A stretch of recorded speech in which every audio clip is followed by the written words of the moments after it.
Rugby League is back.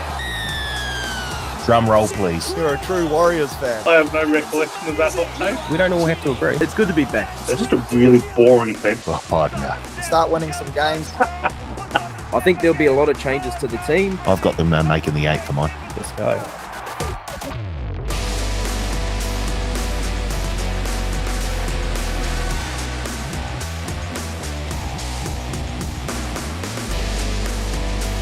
Welcome back. That's right. It's time for another edition of your number one rugby league podcast. It's the Advantage Line, and I'm here by myself in studio today. Unfortunately, Carl's away on leave, not playing golf. Well, he might be playing golf away at his brother's wedding. So we'll give him a pass this time.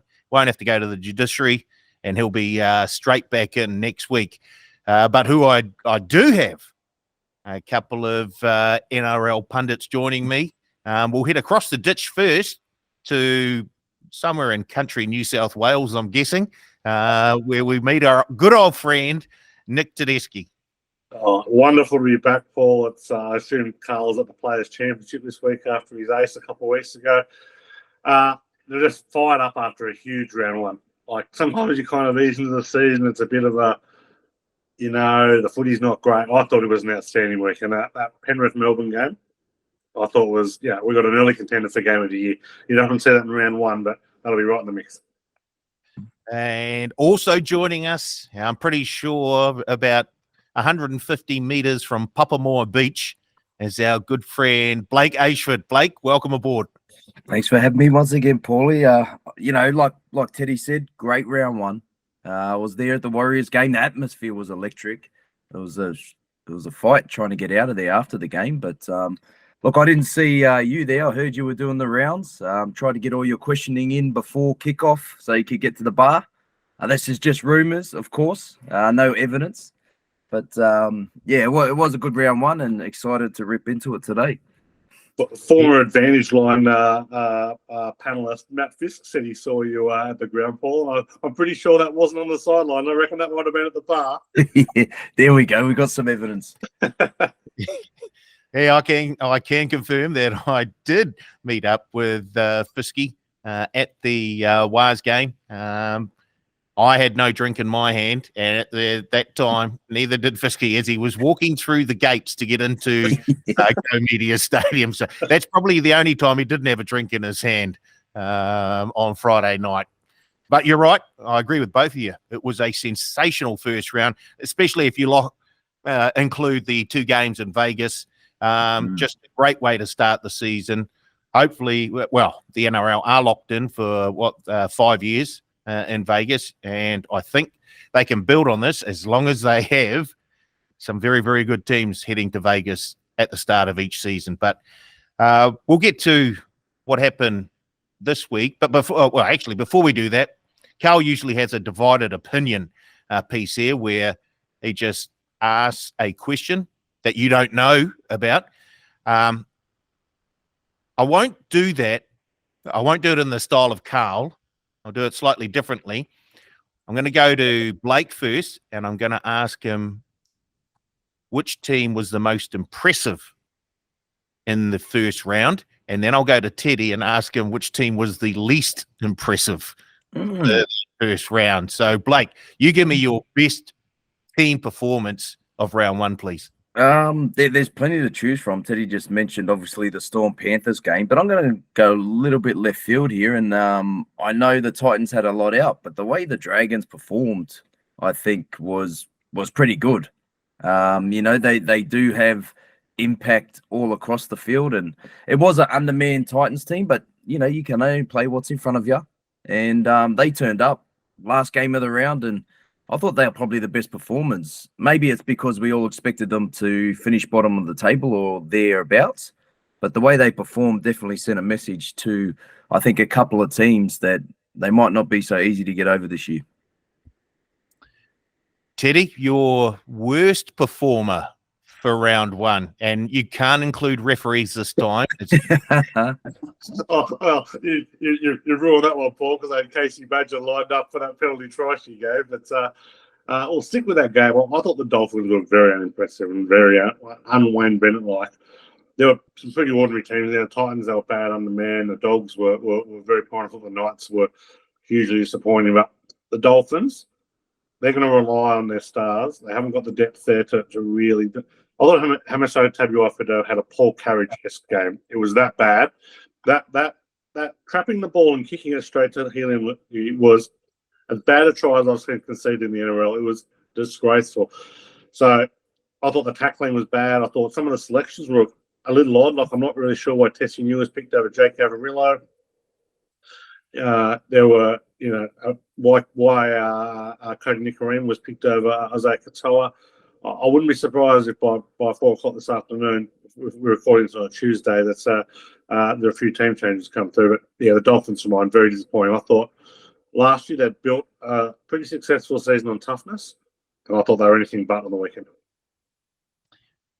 That sort of flows into my next question, and I didn't put this in the script, but the Dally M points for round 1.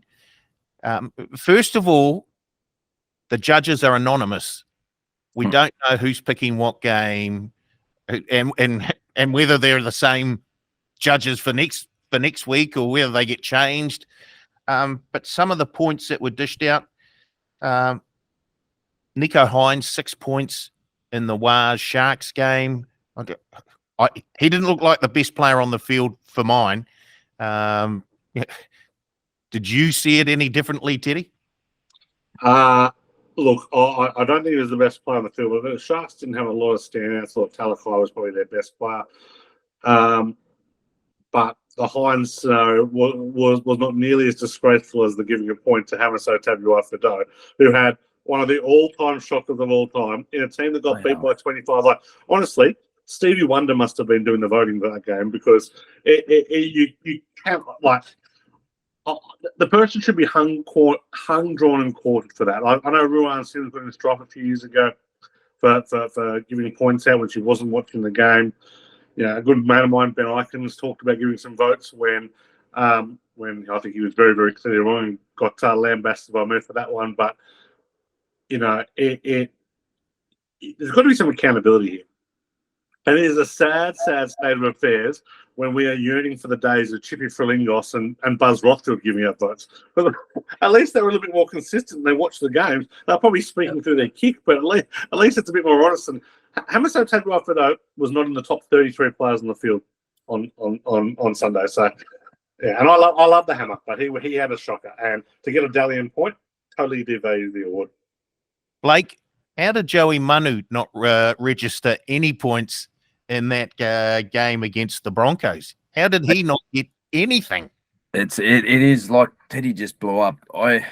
Look, mate, I don't even take note anymore. Obviously, it's hard to see it over here. Like, it's easy access over in Australia than in the newspaper. But over here, I don't take notice because it is rubbish now. I don't even know what the system is.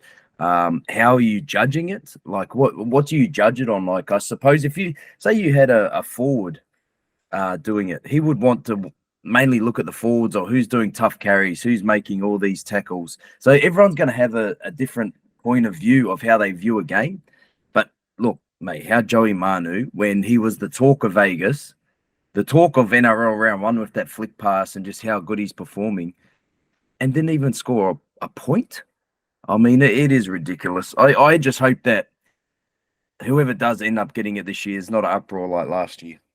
That's all I hope for.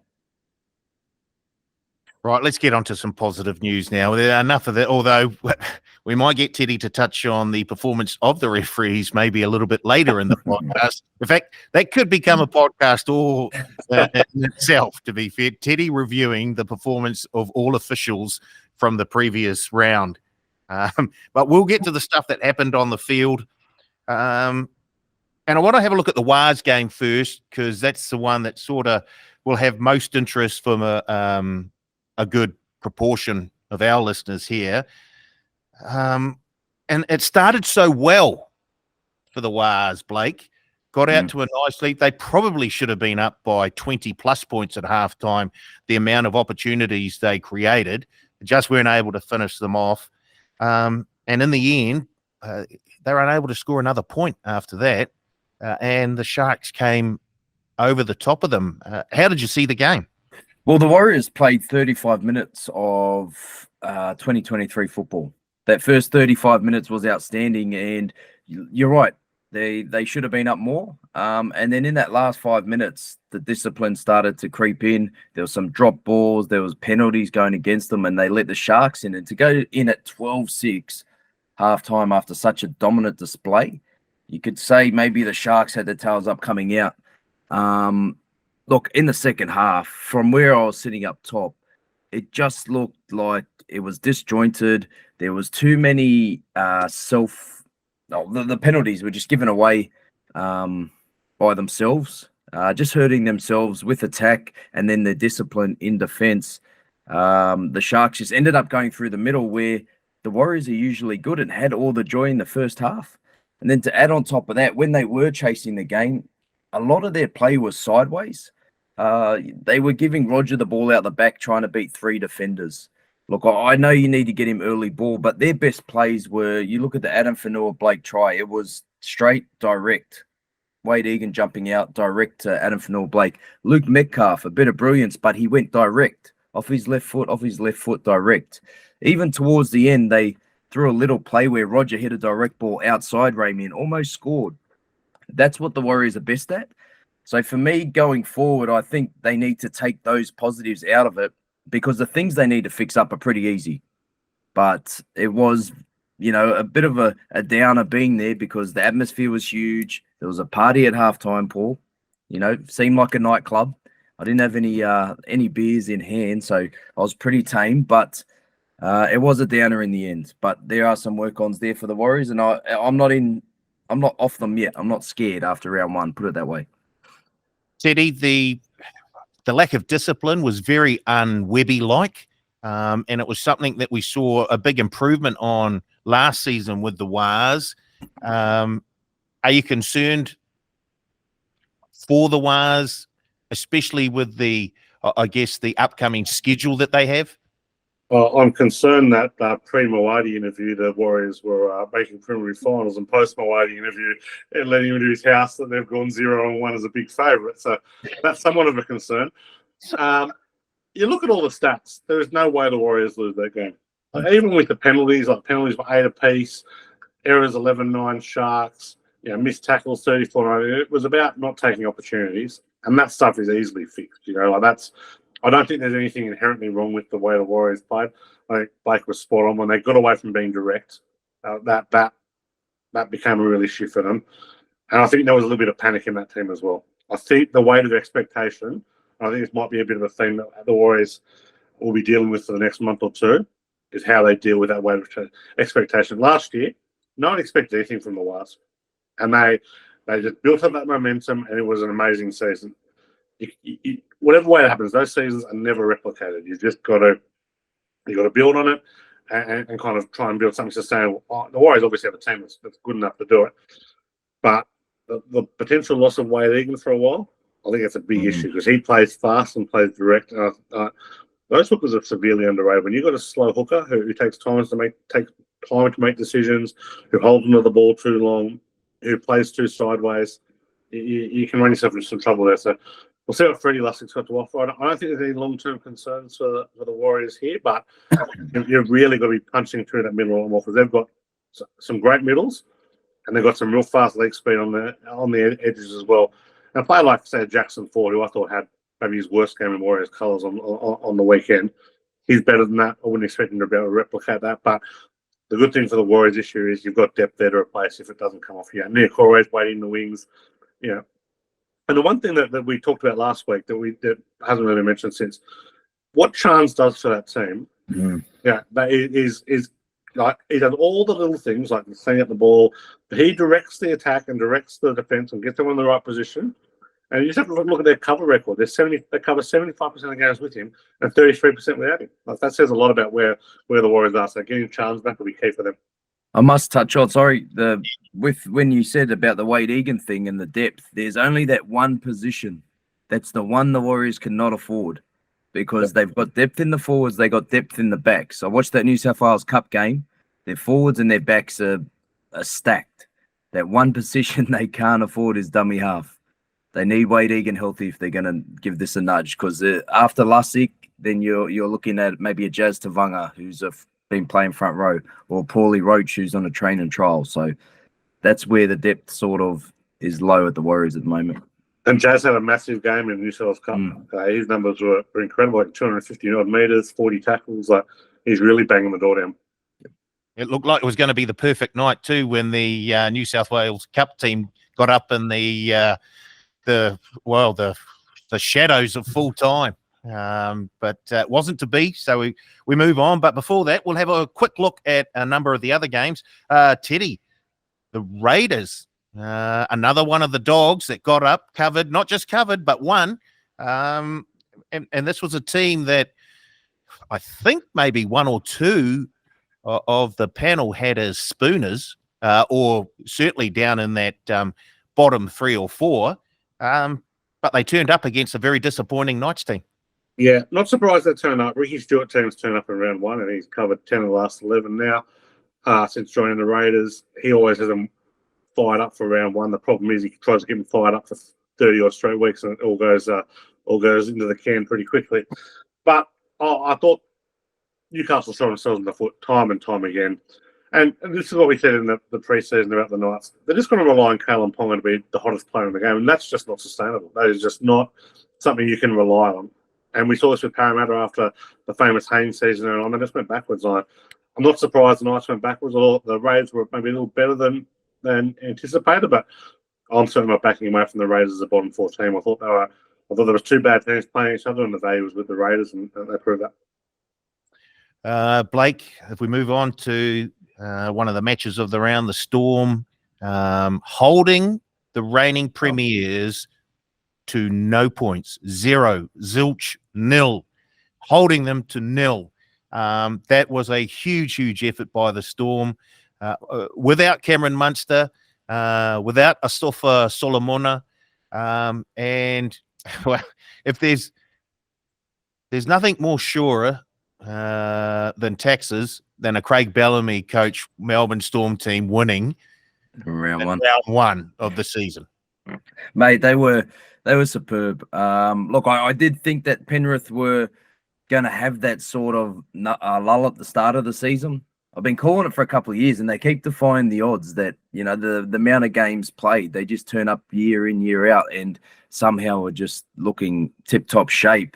It doesn't seem to wear on them at all. But look, after going over to England and now playing this, they will hit their strides, Penrith, but take nothing away from the Storm.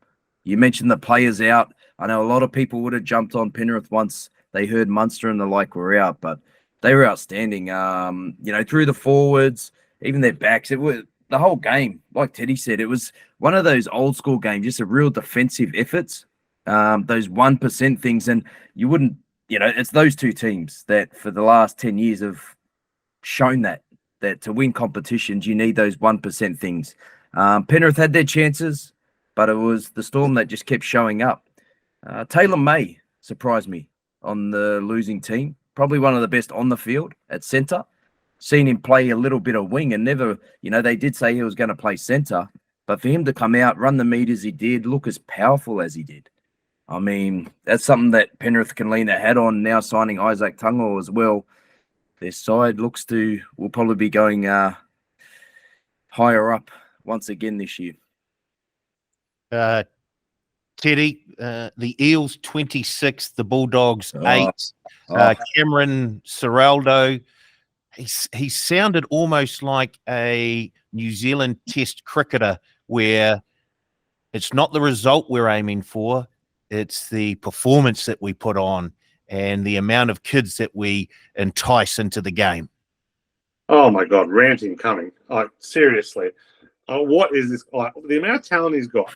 Well, let's start with the selection table. What are you doing playing Blake Taffet fullback when Stephen Crichton's in the team? You're paying this guy nearly $1 million a year. He touched the ball 8 times. Why don't you touch the try? I thought Crichton, for the limited ball he's got, was outstanding for the Dogs. How you cannot get more out of Viliami Kikau? Why are you playing Jamin Salmon 80 minutes? Jamin Salmon 80 minutes. He let in 2 tries, gave away 3 penalties, knocked the ball on a couple of times. Seriously, I think Ricky Stewart was right. Gonna roll with that one. And the other question is, they brought in Jason Taylor. Now, why do you think Jason Taylor is the answer to any question, any problem? If Jason Taylor's the answer to any question, it's the wrong question. And we've got him to fix the attack. Well, manage 8 points. We couldn't get out of our own way. The Dogs absolutely have a problem with to the middle of the field. They need to be able to lay more of a platform. But everyone at every platform, the discipline was poor. They've got no idea what they're doing with the ball in attack. It just goes side to side every single time. He is one of those coaches who's coming from a certain system and thinks he can replicate with lesser players. He just can't.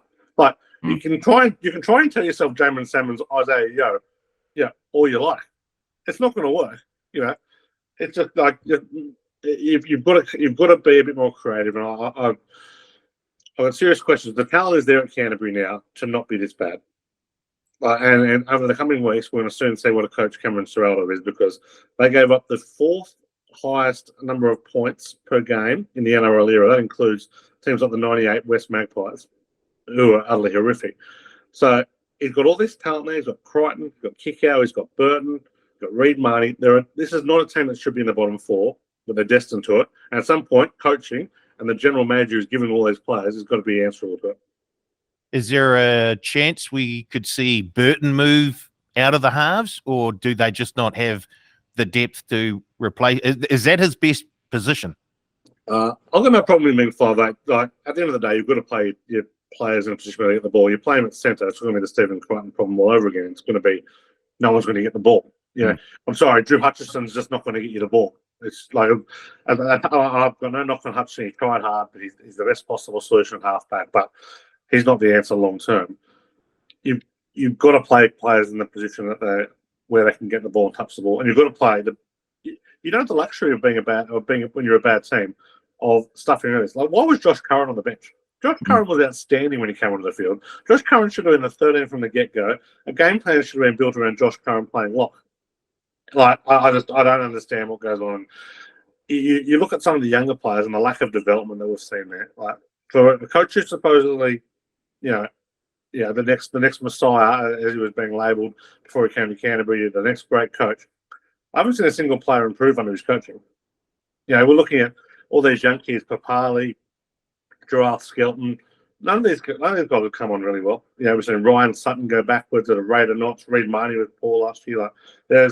Preston's probably the only one you can go, well, he's significantly improved under the Serraldo regime. So I think the vinegar is going to be on. But the absolute worst thing about Canterbury right now is they've got the Phil Gould stubbornness, and they will be playing Taff at fullback for a month at least. I'll tell you how stubborn they are. They played Hayes Perham at fullback for 17 games last year. That's how stubborn he is. So we'll soon see how long that lasts. Because the one thing about Gus is, as much as he loves you in year 1, ask Trent Barrett, he can be off you pretty quickly in year 2. I guess Teddy is finally getting to understand what it was like to be a Warriors supporter for many years. Anyway, we'll quickly. I don't like it, Paul. I don't like it one bit. We'll quickly move on. Touch on the last 2 games of the round. Blake, Titans 4, Dragons 28. Yeah, I think a lot of it. Look, the Titans were very, very poor. I've seen one of the people I thought was going to be a big part of their pack, Keenan Palacia, come off the bench and probably only play 20 minutes. But in that, it just stuck in my mind. Let Jacob Little go straight through the middle and watched him. Didn't even attempt to dive or anything. And I just thought that summed up the Titans' night. To have, this is a question that we can have, something we can put out there. I wonder how many of the fullbacks who are playing centres at the moment, do you reckon will they change back? Like, do you reckon the Roger will change back there if Chance doesn't come back? Do you think Crichton will go back? What about Brimson? I thought if Titans had Brimson at fullback, they would have been so much better. Keon Kinney, I know he's a good young kid from New Zealand and he'll only get better, but he didn't have the best night. And they'll probably stick with him. But look, AJ Brimson had a good game. I thought if he was in the middle there at fullback, they might have put up a bit of a fight. But kudos to the Dragons. Their forwards were outstanding. Their work around the ruck. Even Kyle Flanagan had an outstanding game. Didn't see much of that at the Dogs, but He was outstanding at the Dragons the other night under his dad. Yeah, they look. I know there's some whispers Zach Lomax doesn't want to play on the wing. Mate, he's a winger. I don't know why, because he runs the ball. You can't put him down. He's good under the high ball. He's outstanding on the wing. And when you've got Jack Bird and Moses Sully, who's trimmed down as well, maybe I might have underestimated them just a little bit. I'm not going to go fully there yet and take them off the bottom of the ladder, but they were outstanding the other night. Like I said before, my performance of the round. I agree with you. I thought Moses Sully had one of his best games in a long, long time. In fact, it looked like a change in attitude for Moses Sully for mine. He seemed to be disinterested last season, and I don't know what Flanagan's done, but it seemed on as it has done a number of other players in the Dragons outfit. I'm not so sure about Jack Bird. He looked like he made a few mistakes for mine. Hopefully he can tidy those up. But I thought the all-round performance, Teddy, by the Dragons was very, very good.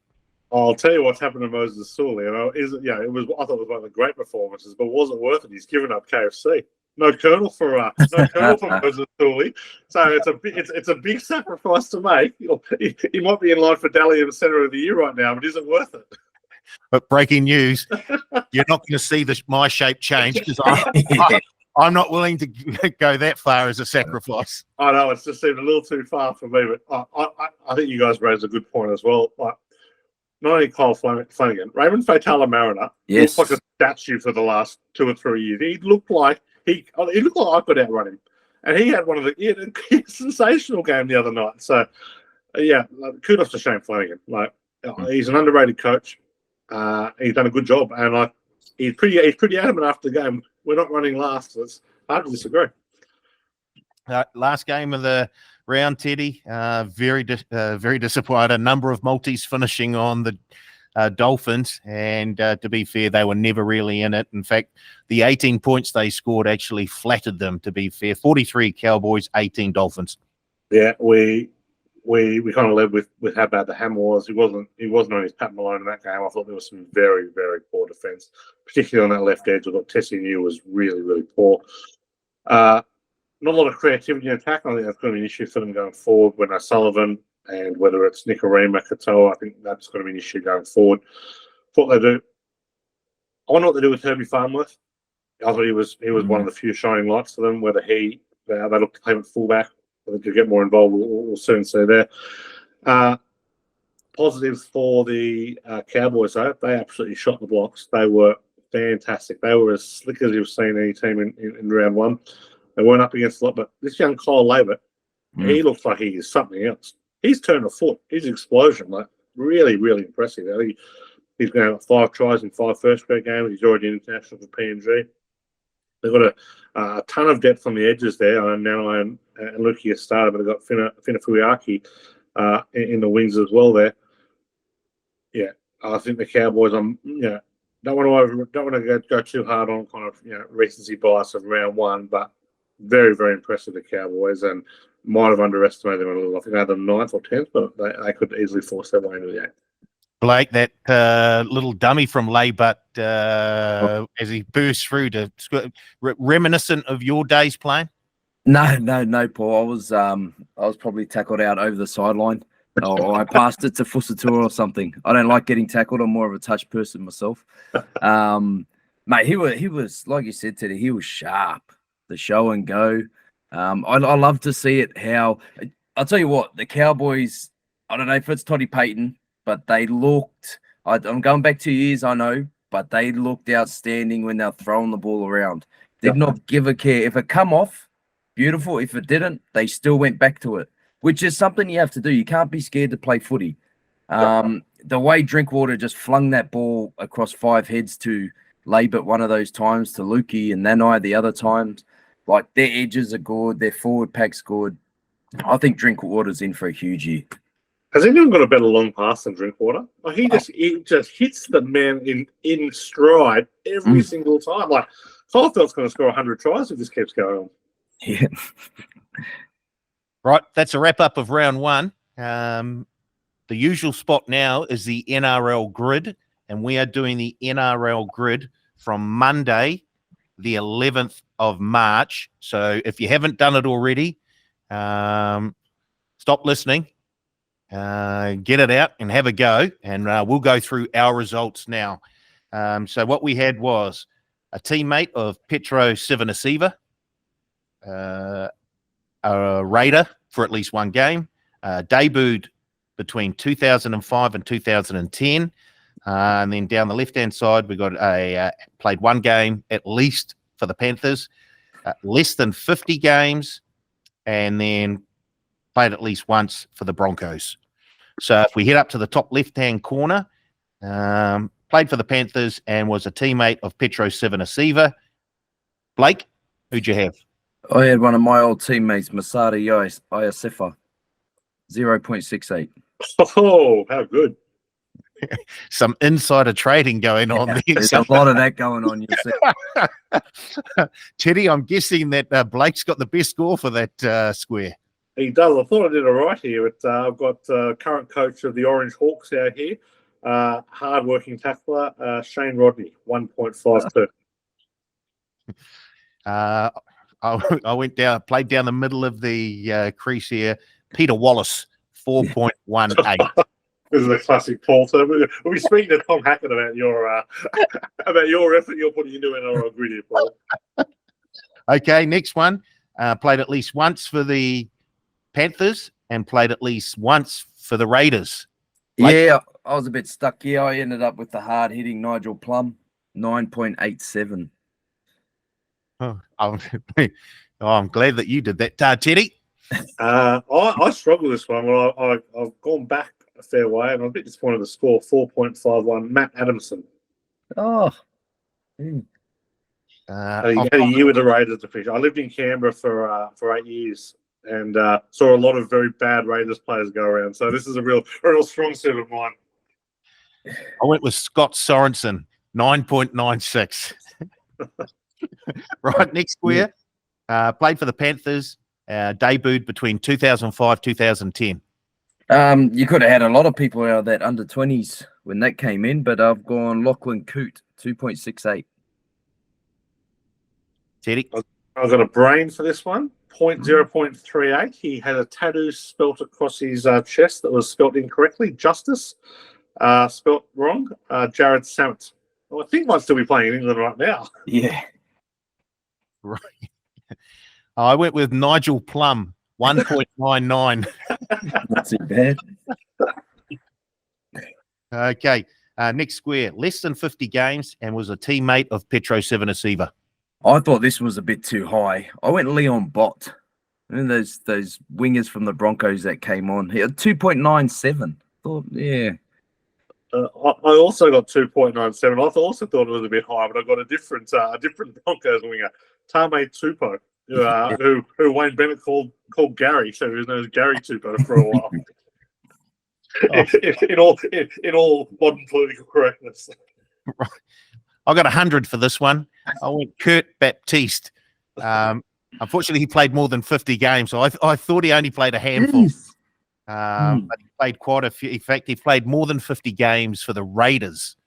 So, yeah, he's ruined my square because I've coming up to some very good ones after this. Less than 50 games and played for the Raiders. This was the Toyota Cup under 20 all-time leading try scorer, Drury Lowe. Oh, nice. 0.69. How good. Yep. Teddy? I had a very ordinary, hardworking back row, Alan Rothery, 1.28. Blake hasn't heard of him by the look of that.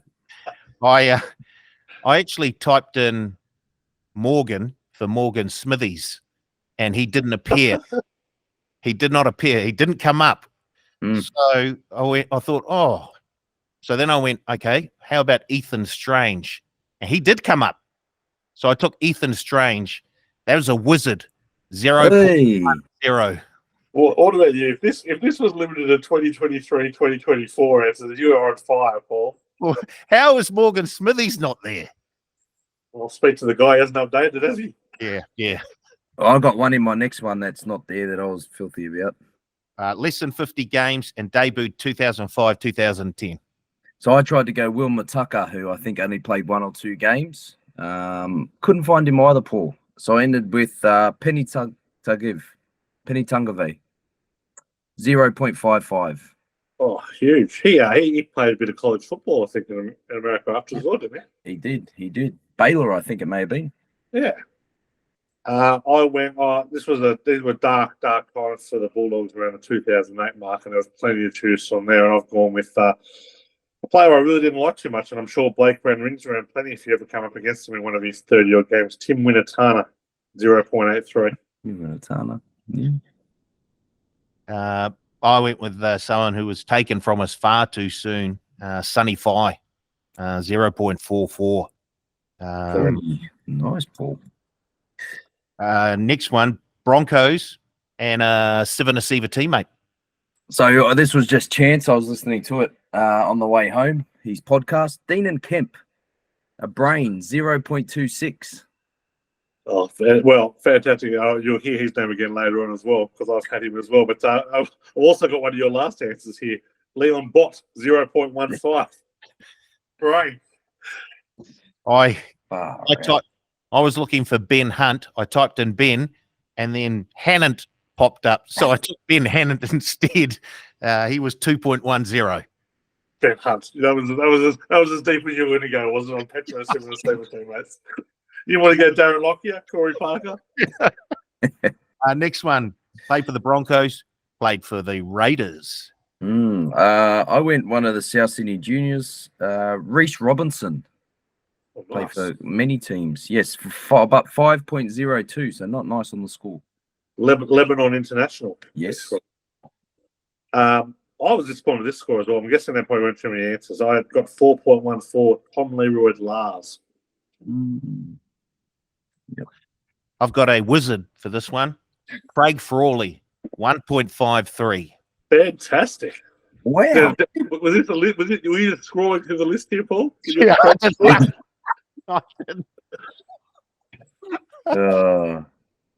Anything to get your first win, Paul. yeah, but I can't. I got a hundy, didn't I? East. So I'm not going to win this one. Final square. Played for the Broncos, debuted between 2005 2010. Someone that could have been anything but injury, Jarrell Yao Yi, 0.56.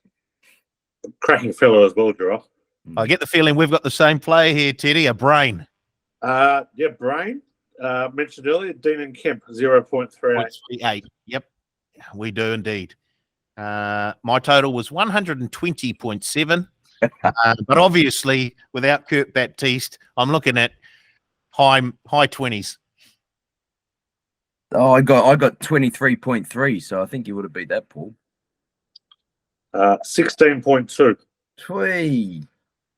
How people are getting 3 and things is beyond me.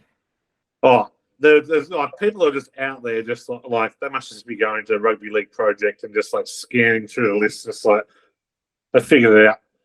There should be a non-cheated leaderboard. Oh, I can't believe Teddy's including himself in that leaderboard. I'm not saying that he's dodgy, but I'm very dodgy, but I'm not often dodgy when there's no prize or cash involved. Yeah. I'll happily raid a race, a betting market, a footy game. Don't worry about any of that behaviour, Paul. That's it for the NRL grid this week. We'll be back with another one next week. Let's move on to round 2. And we're going to have a look at, I think we've only got time to have a look at 3 games in depth. And one of them is a big game this Thursday night. You could probably call it the hangover game because it features the 2 losers from Vegas, the Broncos and the Bunnies. Broncos have opened up $1.38. The Rabbitohs $2.95. Broncos are 8.5-point favourites, and I think they've moved slightly from their opening quote. The game total at the moment 41.5. Teddy, are you with the bookies here, or does that plus 8.5 the Bunnies entice you? no strong opinion of the side here. Jai Arrow could be out for the season. We've just reported about now before the recording of the podcast. So he's done a rotator cuff. Best case scenario, 4 weeks, but he's out for a period of time. I reckon a good chance he'll be out for the year. A lot of injuries now. No Whiten suspended. Graham, Munro. I thought they defended very poorly. Broncos have won 3 of the last 4. They're pretty good at something called the loss. They've covered 15 or 20 off a loss. I'd probably rather beat the Broncos than the Rabbitohs here. I just think that they can play an up-tempo game that can worry the Rabbitohs. But the best bet for mine here is the under, 41.5. In round 2, 64.2% of games go under when a team is travelling in the state. 60.8% go under when there is an underdog of 4 or more. So night game, early season, I'll be backing the under with a bit of confidence. Small bet Brisbane, but no real push there. Blake, the Broncos, I thought they were very good as a losing team in the first week against the Roosters, who I think many of you guys tipped to be top 4. So can you make a case for the Broncos this week? Yeah, I think Teddy just hit the nail on the head there. I think when you go back to the injuries to the Rabbits, you look what it did round 1. It wasn't that impressive. Broncos, out of these 2 teams, Broncos were far superior over in Vegas. They come back home, don't have to travel again this week. Look, the Rabbits, I think, for me, injecting Tallis Duncan, I think, is a must. I like that kid. I think he's got a lot of go about him, and I think he can just add a bit of X factor, shall you say, around it. Maybe even if it's not giving Cam Murray a rest, it's coming on and sort of helping him out there. Because their forwards are big, but they're not really mobile. They're a lot slower. They don't offload the ball. Like for a team that's so talented, they just refuse to offload the ball. And with Damien Cook at dummy half, you think any offload is gold for them because he'd be off, he'd be gone. So it's something I think you need to look at. But look, I think it'll be a lot closer. I don't mind the plus 8.5 to be fair, but I do have the Broncos winning. I will be tipping the Broncos in this game, Paul. A wee bit of pressure building on Demetriou, Teddy? Yeah, I think he's really under the cosh right now. There's a lot of chatter that Wayne Bennett back in the mix at South. His first 8 weeks are going to really dictate that. And he's not got any favours with the draw. And he's got no favours with injury or suspension. So, look, I think Demetriou is adequate. But when you're a team like South with like Cody Walker's getting to 33, 34, you haven't got that long to really press to be genuine contenders. I'd be bringing in Wayne for a year or 2 and seeing what he can do. He did a great job there. He left on great terms. They love him at South. Cody loves him. Latrell loves him. So, I think he's in big strife. Demetriou, I think he's. I think it would not surprise me in the slightest if he was told he wouldn't be there in 2025. Right, we'll jump ahead to the Storm Wars game on Saturday night. Storm $1.38, New Zealand Warriors $2.95. Storm are 7.5 point favourites. The game total is set at 40.5. Blake, will Webby be tempted to put RTS back in the night? I'm not questioning Tuopiki's effort, but he gives me I think he needs another year just to build a wee bit more muscle. We've seen players of his stature thrive in the game, but he's sort of left on his own at the back there. Are you happy to give him another week or 2, or would you be tempted to put Roger at the back? Nah, look, the only way I'd put Roger at the back, I know Roger doesn't really want to play at the back because he's going to have to drop weight. He's going to have to get the Ks because it's completely different up and back making tackles to running an extra 2-3 kilometers a game. The only way I would is if you see, in New South Wales Cup, Ali Leatua is looking like some stage this year he will be playing first grade. He is a very, very good footballer, and that's the only way I'll be moving Roger back to fullback if you put that kid up into the centre position. But at the moment, I don't see it happening, Paul. I think Tane, he didn't go too bad the other night. I thought he was okay. I thought just everyone, once they started going sideways, everyone just followed. And then they asked a lot of Sean at the end. He seemed to be touching the ball 3-4 times a set. Whereas when they do their best work is when you've got Tohu, You've got Dylan Walker running it through the middle with Adam Fanua-Blake and those forwards alike. So, look, I think knowing Webby and seeing how they've bounced back in previous years, they'll go there for a fight. It's going to be one heck of a place to come and win, because we know their record at Melbourne is not pretty at all. I've been a part of a few 50, 60, 70-point thrashings there, and it is not pretty. It is not Anzac Day, so that is a plus. But look, I give the Warriors a chance only because I saw enough out of them to know that there's not too much they need to fix up. They attacked the right way first. It's about highlighting that and going back to it. But it is one heck of a task going up against the Storm. Teddy, that was a massive defensive effort by the Storm in round one against the Panthers. Could they possibly come into this game slightly jaded? Because I'm sure that you've got a whole lot of stats there that will all read very, very well for the Storm and very, very poorly for the Wars. I do, as a matter of fact. And I did look into that. I do worry about big defensive efforts, how they affect not only the Storm but other teams. Teams off the shutout, 19-8 against the spread over the last 3 years. They hold their form, underrated by the market. People overplay that, can they back it up factor. Storm 14-6 against the spread off conceding 10 or fewer over that same time frame. So they've covered all 4 games off a shutout. I'm all over the Storm in this one. They're my best of the week. No knock on the Warriors here, but this is a great spot for Melbourne. And they get Big Nelson back. Must have some hope of returning. You touched on the dominant record that the Storm have against the Warriors in particular. They won 14 straight. This is the kind of game I think Melbourne just kept rolling on.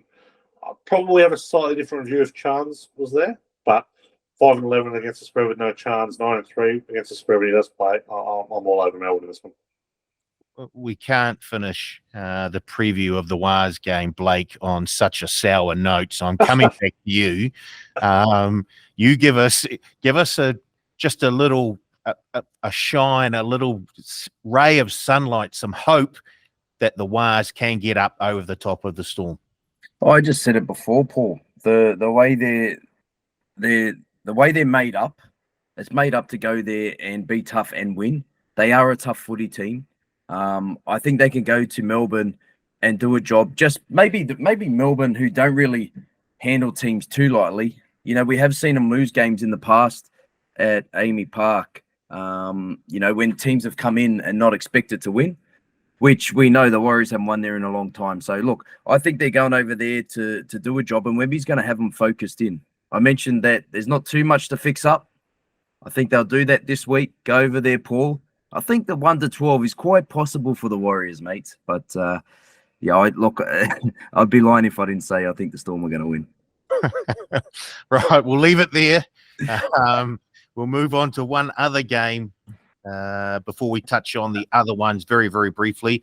And it's a game from Vegas. Well, the 2 winning teams from Vegas, the Sea Eagles and the Roosters. Great matchup here. Bookies struggling to separate these two. Sea Eagles $1.97, the Roosters $1.80.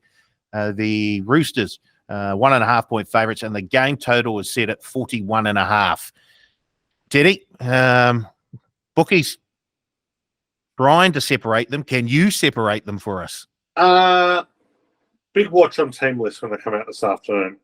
Spencer Lenu's obviously out. Billy Smith's in doubt. He missed the Vegas game. So Tupanua's in doubt.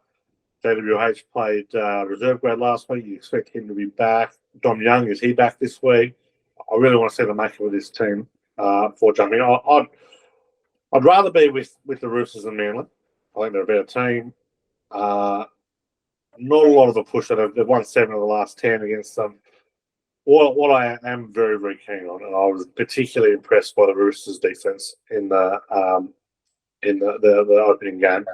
I'm all over the under here. The under hits at 67.5% in the opening 4 rounds when an underdog's off a win, and 65.8% when round 1 to 4 when the team's off scoring 36 plus. So, yeah, all over the under in this one. The last 4 between these two, none of top 44, all going under. I like the under in this one. Even though it's a day game, so that 4 o'clock, kind of sun setting towards the end of it, I'll be backing the under pretty confidently.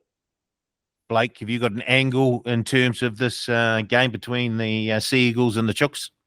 Look, Paul, I'm always big on the Chookies, but Jesus, For the past 6 years, Blake, the past 6 years. And I've ridden them. We had 2 premierships there, and then we've been ridden into the ground the last 3 or 4 when I've had a minor premiers. But look, I think this is a big test for Manly. People are saying the Roosters, the depth, their squad, how good it is, and there's been a lot of talk about that. With Manly, the way they perform round 1, for me, it is, can they back it up? Like Teddy said, a lot does remain on the Roosters team list, how I bet in this game. But if there's a lot of people out, I would probably lean towards Manly. I think the way they performed round 1, and this is a thing to say, no, that wasn't just a fluke, we're here. I think they have the personnel for it. DCE, Brooks played outstanding. You've got Olakau'atu, who will probably be in a blue jersey this year. Look, I think they can win this game, but a big watch on the team list, as Teddy's already alluded to.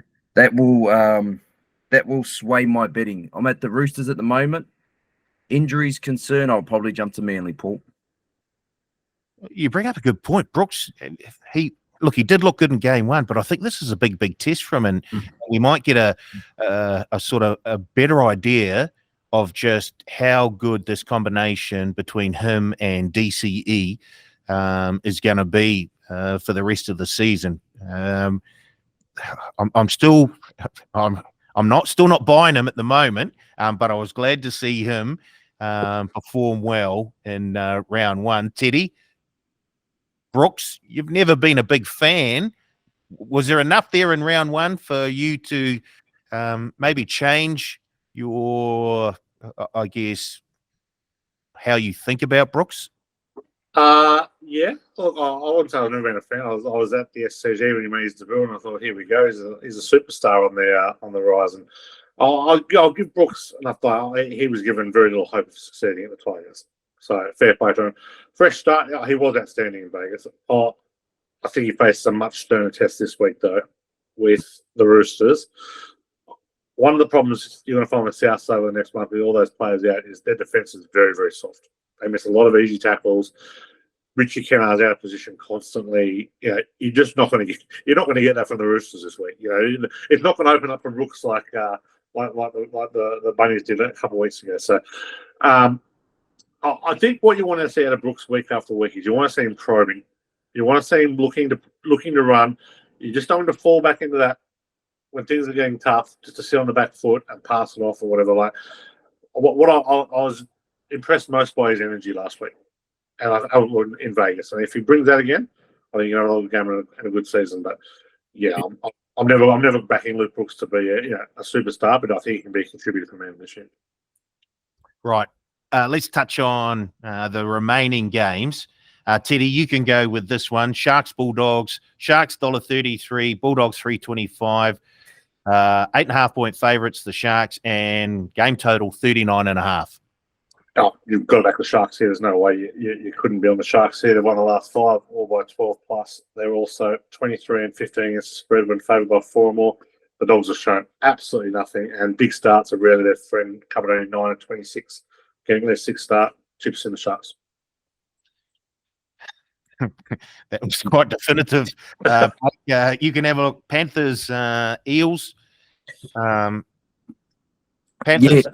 $1.39. Eels, $2.90. 7.5 point faves, the Panthers. And, game total, 36.5. Yeah, I think that's probably roughly around right, to be fair. These matches are pretty tough, usually, the Battle of the West. Look, I know it was good from Parramatta last week. I just love their second phase play. Just the forwards. That's why I was big on them this year, because the forwards, you have it from the starting forwards, you have it from the bench forwards, that are just going to create looks that you're not used to seeing on video, because they can create that offload. That's when Moses at his best. Big question around Moses. Look, the $2.90, was it $2.90, Paul? Yep, $2.90. Yeah, I think that's a bit of a stretch, to be honest. I think Parramatta are a lot closer than that if fully fit. If Moses is out, then they'd probably blow out to about $4, to be fair. But I do think Penrith bounce back, but it won't be a blowout, I don't believe. I think it'll be a very close matchup, this one.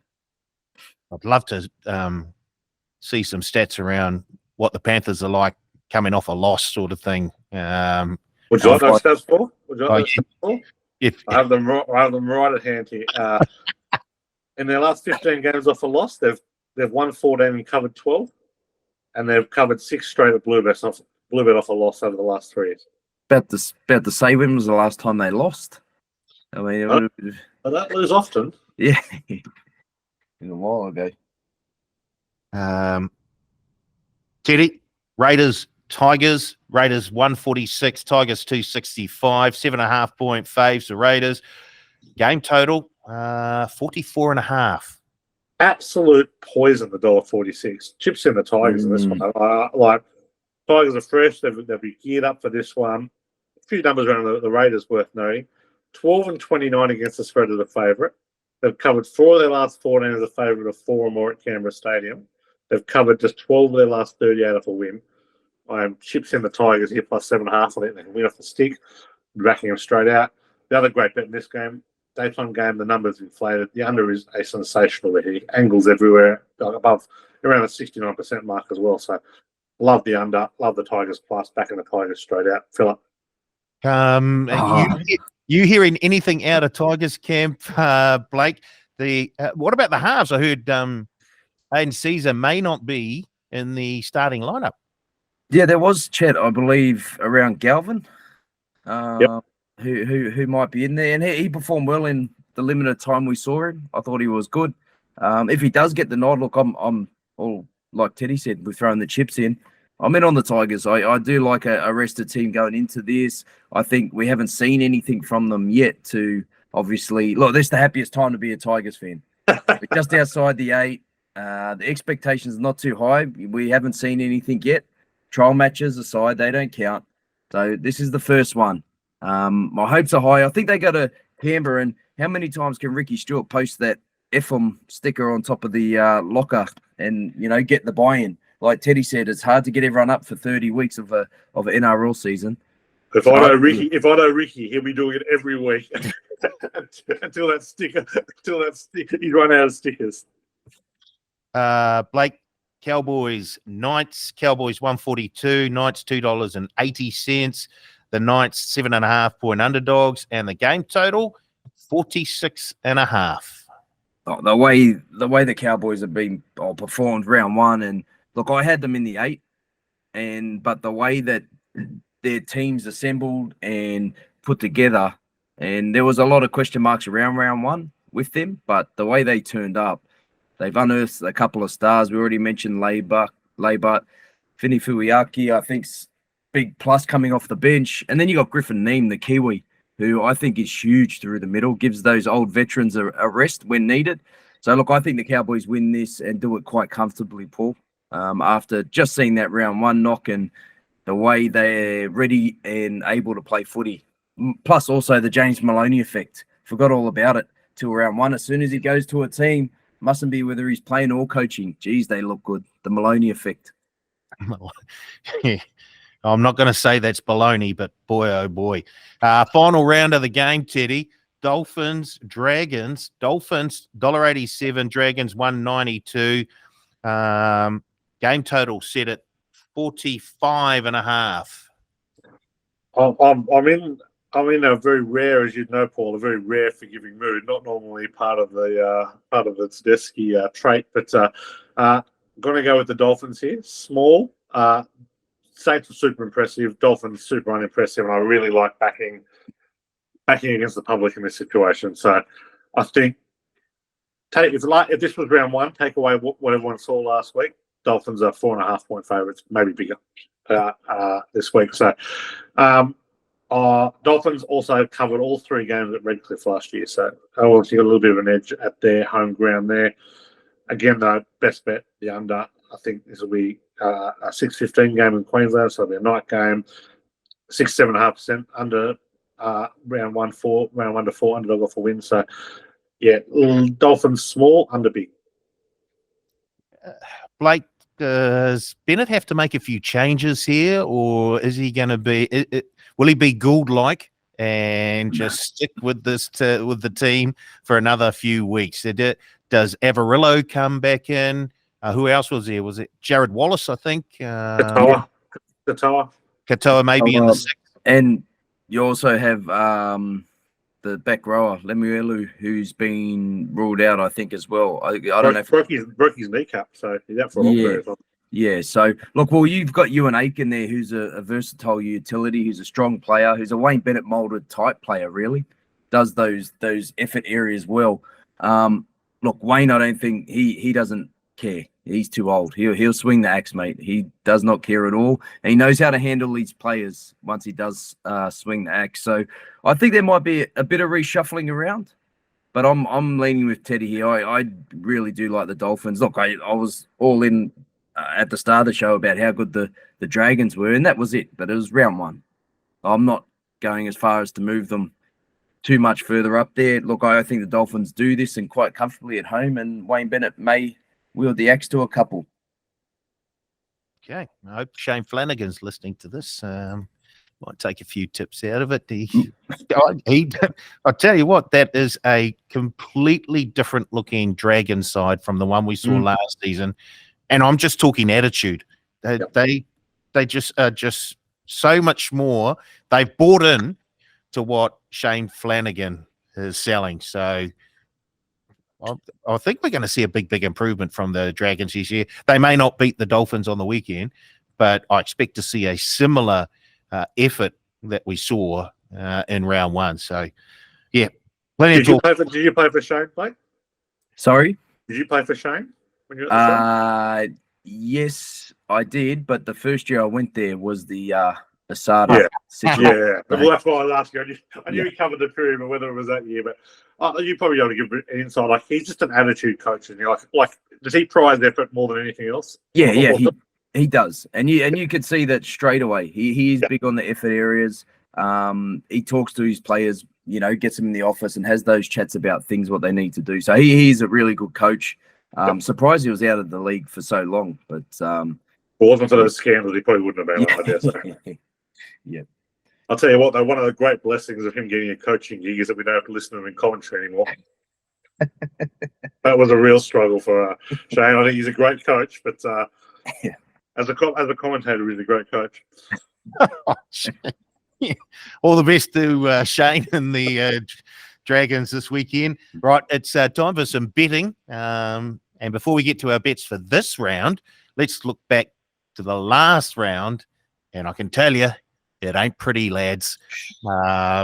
Teddy, do you want to start with where you were last week? I don't know what I put in last week. I think it wasn't good. If I managed to dip a loser out of all the winners I found last week, I've done very well. You had $80 on the Dolphins plus 5.5. Ouch. And then you had a $20 multi. Dolphins plus, Storm plus, Dragons plus. Well, 2 out of 3 out bad, as Meatloaf said. $0. Right. He wasn't talking punting, I'm pretty sure. I'm going to have a look at Blake now. All I know is Blake Wilson doesn't drop that ball. I'm sitting pretty on top of the leaderboard. $50 on a multi. Wars, Knights, Titans, all head-to-head. Yeah, that is shocking. In fact, that was 0 from 3. Yeah. My next one was good. 25 on Dylan Lucas and DWZ. Yep, 0-0. Scorers. Same again, no good there.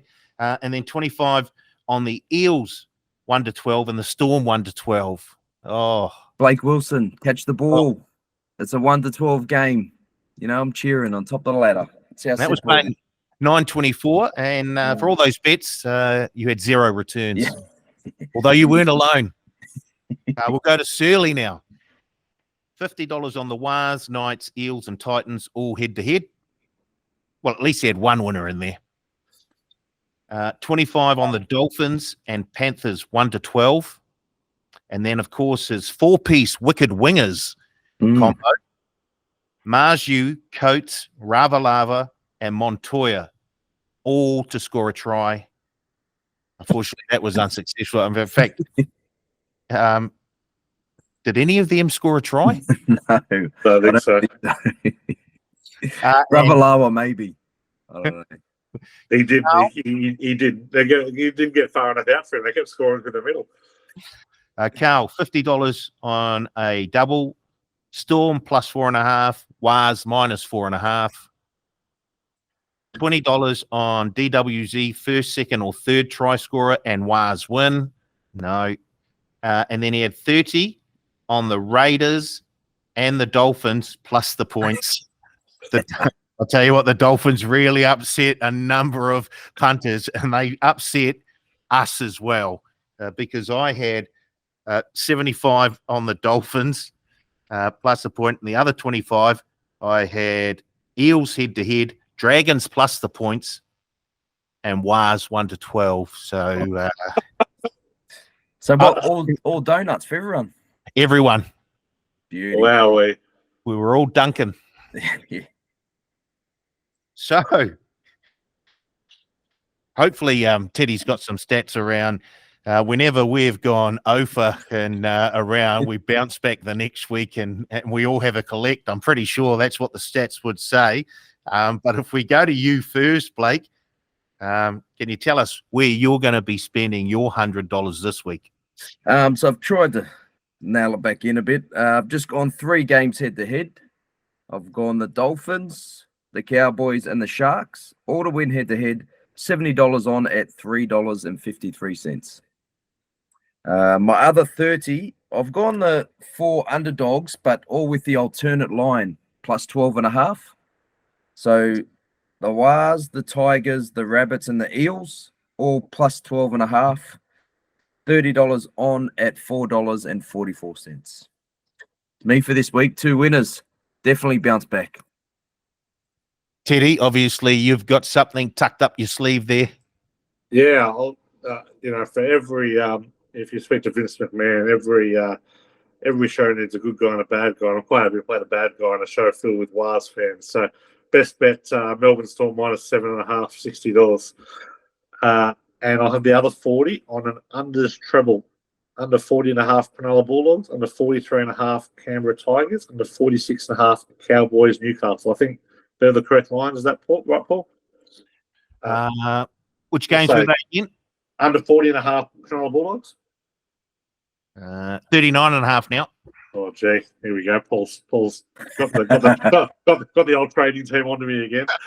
43.5 Canberra Tigers. What's this one? 34.5, Paul? 44.5. 44.5. There we go. And 46.5 Cowboys Knights. Yep, 46.5. Yep. $6.86. 40 on that, thanks. I've gone simple, just a double. I'm putting the whole hundy on. I'm had enough of the split. I want to get some runs on the board. So I've gone Sharks minus 8.5 into the Tigers plus 7.5. That comes out at 364. Whole hundy going on. I'm going to get runs on the board. Well, we've already got some runs on the board because I was very successful in week 1. The Vegas trip where I took both underdogs plus the points. So I'll give you an updated table next week when Carl's back. I haven't received his bets through, and I haven't received Surly's bets, but we'll get them up there somewhere. Post it on the socials. That's what we'll do. Social. Oh, you're a 21st century man, Teddy. No one has ever said that about me, Paul. I'm only 21st century relative to you. Yes, it's there. Everything's relative, and New Zealand's finest 19th century hero, Paul Maloney. Let me just get my abacus out. I'll add all this up. All right, don't forget the tipping comp still going. Oh. Where are you boys in the tipping comp at the moment? And I'll tell you where I am, Paul. I'm currently 61st, having got 4 last week, but was given a 2-game handicap because I wasn't sent around the link in time when I missed the 2 winners from week 1. So, Oh, wow. I think I may be, 103rd. I thought I tipped 4 last week. Oh, yes, obviously I did tip 4 correct, but we need the margins, with the tipping comp. You get extra points for the margins and etc. what's your player name, Blake? It is. Where am I? Hold on a second, Paul. BPH. BPAYSH. BPH, right. And Teddy? Tedeschi. Oh, that makes it easy. Mate, some blokes tipped 8 last week. Nuts. Insane. So what are these? What's these MP and GSP and all that mean, Paul? What are they? Margin points, winning points. So the WPs are like you've picked the right team. Yep. And the margin point is you've gotten within 5. Okay. And you get the bonus and the Grand Slam as well if you get all correct. And See, complicated. Yeah, well, congratulations to, what was it? tailgate. Tailgate 7, who's top of the table after the first round has been completed. Tailgate 7, up there on 8 points, although he shares that with 2 other players as well. So we'll see if we can improve our game for next week and hopefully climb our way up that leaderboard. Don't forget there are a few bonus bets to give away at the end of the regular season. So plenty to play for. Not for you guys, but plenty to play for punters. And hence why I will be doing no cheating at all, Paul. Nothing to play for. Reputation, Teddy. Reputation. Yes, it's only a rort. Anyway, signing off.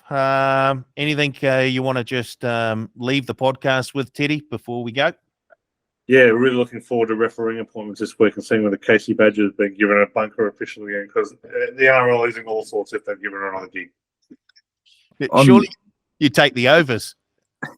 Well, I'll tell you what, I did have the 61 plus in that game, so I should be a little more grateful to Casey for that penalty try. But some of us just love want footy to be played and officiated. And overall, I thought the officiating had been very good across the first week. I thought there's been some games that have been a bit dicey, but overall, I'd say it's been a pretty good start. But yeah, very cool. On the officiating, congratulations to New Zealand's very own Pucky Parkinson. Got the Warriors game he was on the sideline doing the touch judge. So it's good to see that, they're coming through the ranks here and at least getting shown some love and trying to work their way up. So it's good to see. If he's any good, he'll be refereeing the grand final soon.